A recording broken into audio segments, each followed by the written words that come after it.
So basically you have no mental institutions at all? Correct. Like at all? So this is what happened. So a lot of people blame Ronald Reagan for closing all the federal mental institutions. Yes. So what happened in those Supreme Court cases that you're discussing, and I'm glad that we're discussing this because my signature piece of legislation as the public safety candidate and also as a physician is my solution to fix the homelessness problem, which I can definitely do from Congress, and I'll explain based on some of these things that you talked about. So the Supreme Court cases, they ruled that people essentially couldn't be placed in prison against their will, yes, especially if they weren't violent. But at the time, they didn't take into account medical capacity.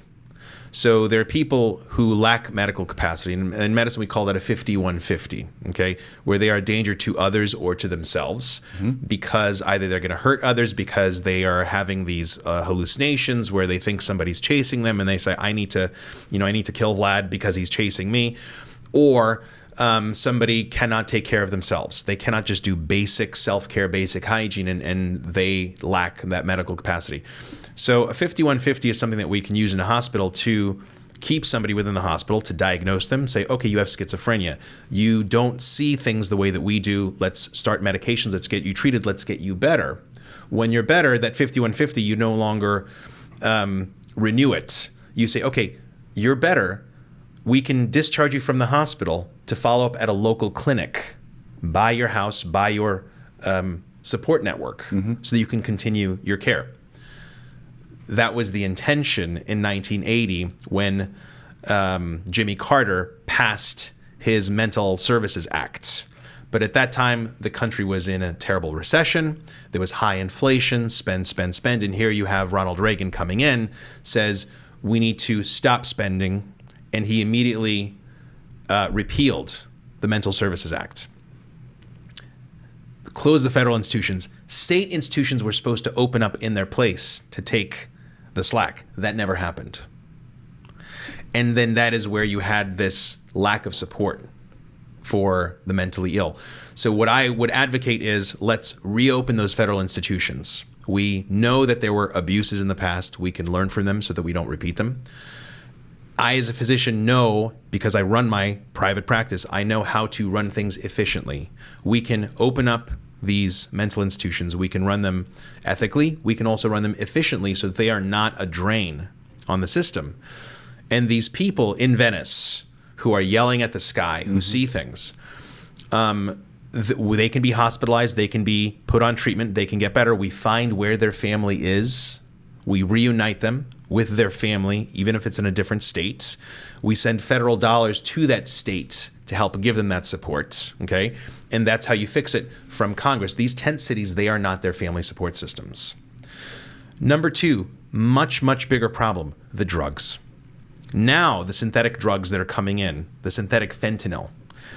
We know that China is making the precursor ingredients, sending them to Mexico, where they are mixed into the drug and then smuggled across our southern border, which is not being protected.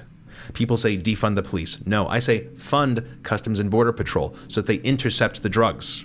We just had maybe a week or two ago 5,000 pounds of crystal meth disguised as watermelons intercepted at the southern border. 5,000 pounds of meth. So if you're going to solve homelessness, you need to seal the border, because these homeless people who are doing drugs cannot be expected to remain sober if drugs are just coming in. And even somebody who doesn't have mental illness, the synthetic drugs nowadays are damaging their brain with every use. So if they didn't start out schizophrenic, with repeated drug use, that could trigger schizophrenia because of the brain damage, because these chemicals now, the synthetics, are so powerful and so toxic to the brain. So the whole purpose of a drug dealer is to sell as much drugs as possible, right? Correct. But why do they then switch to fentanyl, which is very lethal? It's in medicine, there's something called a therapeutic window. So the therapeutic window is the dose is high enough to cause the effect, but not so high that it's toxic. And so what you want your users to do is be in that therapeutic window. So fentanyl, synthetic fentanyl, gives them this feeling. It's an amazing feeling that you wouldn't get with, let's say, cocaine or marijuana. So Or it's like heroin. Yeah, so heroin's there, but fentanyl is just more potent. So fentanyl it's synthetic and it's more potent. It just hits. It's researched. It's pharmaceutically researched. It's not a normally. It's approved by FDA. Correct. So we use it in the hospital. I use it when there is somebody on life support in the hospital and they have a tube in their throat and we want them out until they get better. We put them on a fentanyl drip. So Why fentanyl but not morphine?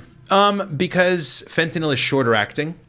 And especially in somebody with kidney failure, it sticks around in the system very, very long time. But even somebody with kidney failure, for example, fentanyl, you turn off the fentanyl drip, within a few hours they're awake. Oh, really? Yeah. So morphine, though, it sticks around. All of the M drugs, morphine, meperidine, midazolam. So midazolam is Versed. So people with kidney failure, the M drugs stick around. So morphine, we found that when you shut off the morphine, especially the older patients with the weaker kidneys, it takes them sometimes days to wake up.